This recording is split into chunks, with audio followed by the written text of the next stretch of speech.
My name is Brian Gowecki. I grew up around Temperance, Michigan here, and I graduated high school in 1992, and I went in the Marine Corps in 1994.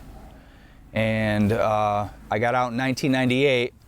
When I got out, I had a really rough time. A lot of drugs, a lot of alcohol, and I ended up just going the wrong direction.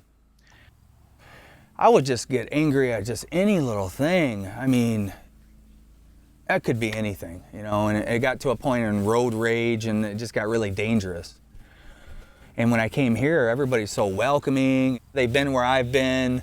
They're feeling the same things I feel. We're kind of in the same boat with everybody. It does help having veterans involved.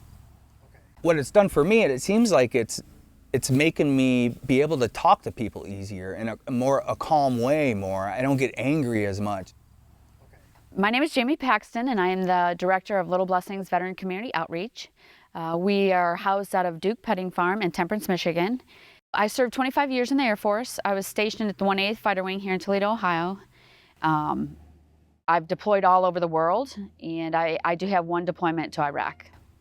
Little Blessings as a nonprofit has different components to it. We have an equine warrior empowerment component. We have a warrior wellness. We have war community, and then we provide a warrior spotlight. It is a podcast with resources.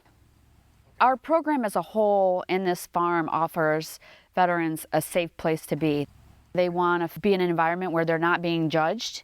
They come from a world where a lot of them have to watch their backs. A lot of them have had sexual trauma, combat trauma.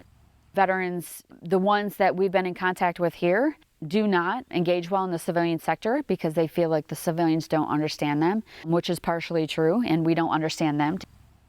The veteran-to-veteran connection is critical because we can speak the same language.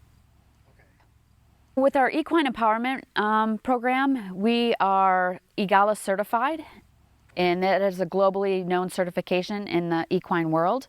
And that means that we do our equine assisted with licensed mental health. The goal of phase 1 is to be able to have the veteran learn to be in the moment. They are riding the horse, and they are just on the horse in a bareback pad. And what happens is the equine specialist is leading this veteran around in the arena. Phase 1 is really about slowing the brain down so they can concentrate when they're into phase 2. The question in regards to why horses. Horses are highly alert, highly attentive, very sensitive to emotions, and they directly reflect the emotion that anyone carries in there. And as an equine specialist, our job in the arena is to watch the behaviors of that horse. The horses will mirror any emotion that that veteran has. So that horse is telling us things. Phase 2 is where the EGALA phase comes in, where we have our licensed mental health. The goal of phase 2 is for them to work through the reasons why they came here. And it could be anger, it could be anxiety, could be transitioning into the civilian sector.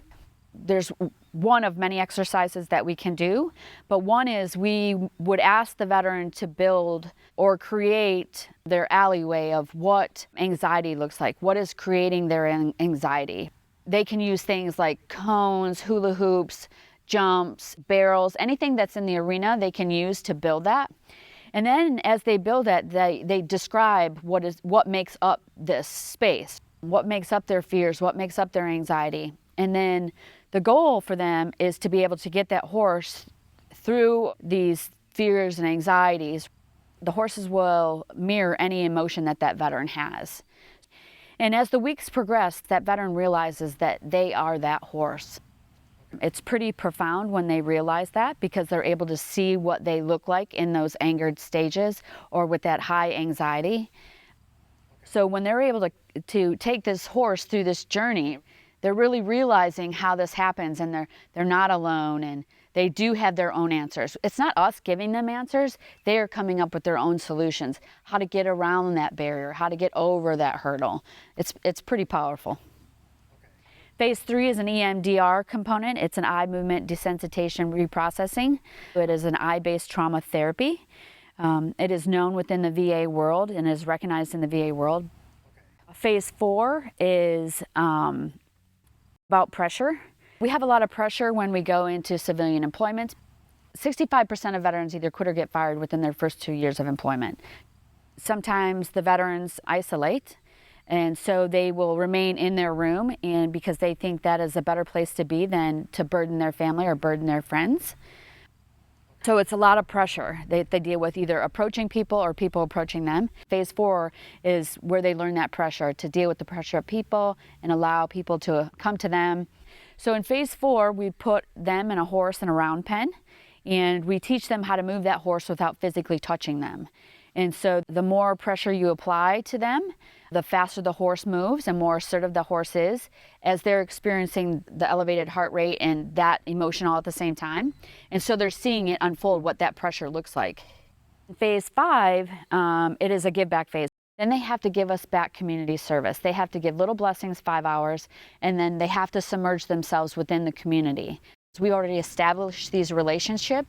We have community partnerships. We've already made it safe for the veterans to engage in these relationships. Families are impacted, spouses, children, partners, right, are impacted when their military person is in. Then your veteran gets out and everybody's like, oh, how can I support your veteran, right? So the family component is so left out of this. And they've been their support agency the entire time, or their dumping ground the entire time. And so it was very important to us to create this warrior community. And what that looks like for us is we would do once a month dinners. And we involve our volunteers with that and our community partners with that. But it allows veteran spouses or partners to be able to talk to other veteran spouses and partners. And those kids to be able to play with other kids. And for those veterans who were sitting home before they got connected with our program, isolated, they now could go home and talk as a family and go, man, it is so great to know that we're not alone. And so it's really created this community part. And all I can say is there's just veterans here that love each other.